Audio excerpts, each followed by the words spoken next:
All right, I've talked about magnesium. Let's have a chat about calcium. Calcium does strengthen bones and teeth. It helps support with muscle contraction. Like I said, magnesium is relaxation.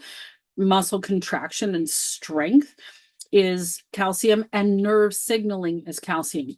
Now, if you're getting excess nerve signaling, you probably have too much calcium. If you're finding you're getting spurs and stones and rocks, you've got calcium either in excess or in the wrong place. So magnesium can be supportive for balancing out your levels of calcium, as can K2, which is found in greens and chlorophyll and things like that.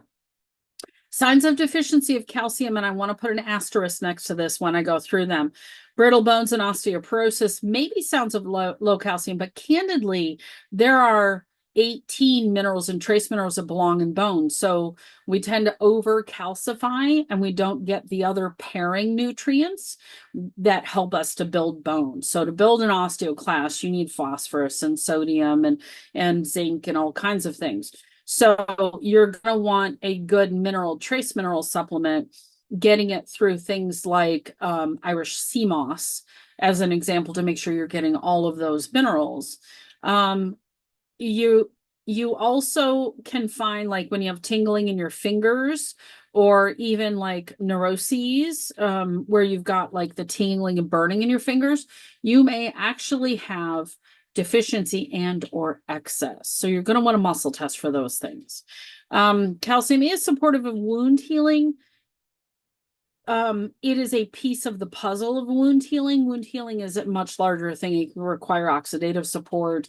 Like OPC3 isn't a great example. I've seen people that where they weren't heal, their wounds were not healing. We did OPC in large doses, cleared out the oxidative stress, the body was able to heal. It depends on where you're at in your healing journey. If you've got a lot of illness and things going on, I would not start supplementing calcium. Let's make sure you've got your oxidative stress down, your sugar levels down, etc.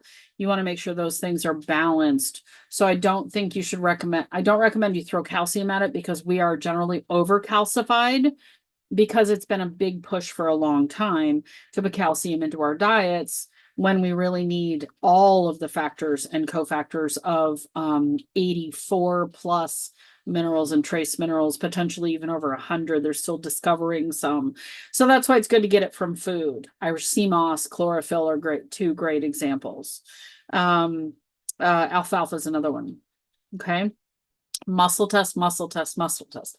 I cannot state that enough. If you think I need say, okay, well, I see some of these symptoms in myself, let me muscle test. You want a muscle test. Do I need calcium? Do I need calcium in which form? Food or calcium citrate. Calcium comes in multiple forms. So you want to just double check to see if you truly do need calcium, and if you don't need it in combination with something else, because that's the other piece of it. That's why I like to talk about calcium, because it is often over pushed and misunderstood. Okay. So if you're dealing with tight, tense, sore muscles, you probably don't want to add calcium.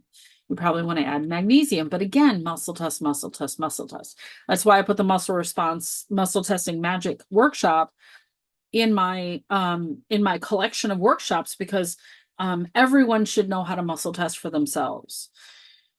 Because you might be dealing with something where you think it's one thing, but it's actually something different. And through muscle testing, you can ask and answer those questions real time, on the go, anytime you need it. So it doesn't require an appointment or anything like that. You can literally answer it in that moment. Okay.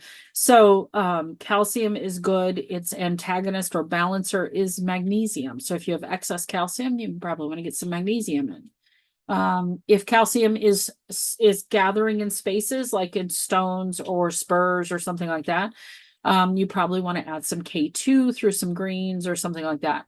If you're on a blood thinning medication, you can still think about K2, but you need to balance it, work with your doctor, do this in the right way so that you don't get too thin. Okay.